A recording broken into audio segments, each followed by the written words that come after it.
Hi, today we are going to look at pricing strategy and different techniques involved in it. Yep, dynamic pricing, in a way, what is dynamic pricing? It's a price discrimination based on different factors like how I sell.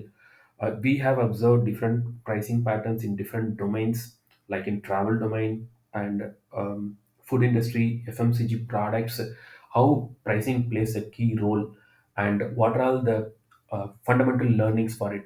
In a way, you discriminate the price. It could be based on how I sell as a single item, how I sell in bulk, how I consider seasonality, how I consider the demand, how all these factors play a key role. There's a concept called price discrimination. So basically, the intertemporal price discrimination, what it actually means, charging a high price initially and then lowering the price after time passes.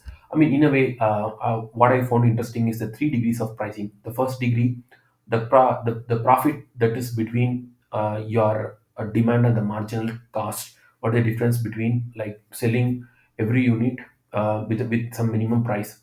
Second degree pricing, like when you buy in bulk, you set a certain price. When you buy in individual units, you set a price. Third degree price discrimination, like you divide into different segments of customers who try to pay more, who don't bother about price, who are economical, knowing the tendency patterns of each group, then you accordingly set the price. The last one is the peak load price. When the demand is more, you charge high. Ola cabs, peak hours, last day of flight booking, and housing industry as well, like when there's more demand, how the real estate pricing goes. Some of the examples like hospitality, higher prices during peak season as well as during special events. Yes, so during the off-season period, they do charge nominal because they have to also get the operating cost to continue running the establishment. Transportation, I think there are different airlines, railways, bus, everything. We can see the peak time pricing, last day pricing, weekend pricing. Like this does depend on like availability, demand, and occasion and seasonality, all the factors. And in retail, particularly like between your e-commerce site and offline retail, yes, we do see different pricing, competitive pricing, as well as ensure that we set a price that is good enough to online so that the customer is willing to buy in the retail store as well.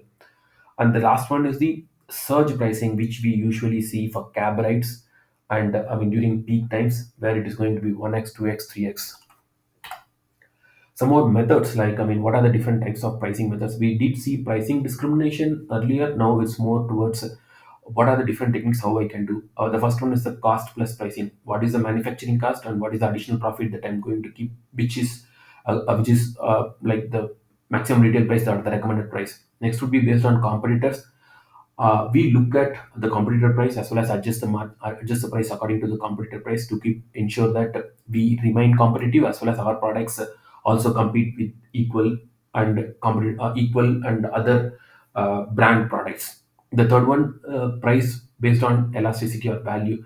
Basically, you would know what is the minimum price, what is the maximum price, and you would know the trend of how much the customer is willing to pay this item to buy for it. Accordingly, you could adjust it.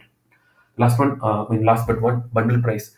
An individual price may be different, but when you bundle it, two products or three products together, which sell together, you save on your packing cost, you save on your ordering cost, and it does help both the retailer and the consumer. So a bundle price would be a special price, which is both beneficial in terms of clearing your inventory as well as for the customer buying all the relevant items in one go. Time-based retail pricing, this is more of like how you can see in Swiggy and Zomato delivery, wherein like delivery charges do change, and even the restaurant pricing and discounts that you could often spot to encourage you to buy more. Pricing factors, this is like probably in supply chain or like retail or any there are certain hidden factors involved, like the cost to carry, like the gas and crude oil, where the international prices plus additionally what is the handling cost that is involved. And again, in terms of travel industry, what are the like dependent the factors that influence for changing prices, and holiday season, and we could see some patterns which are unique to the domain, something like before a season appears, we do see retailers trying to discount on the prices so that they can get prepared for the next season sale. I hope this helped. Thanks for your time.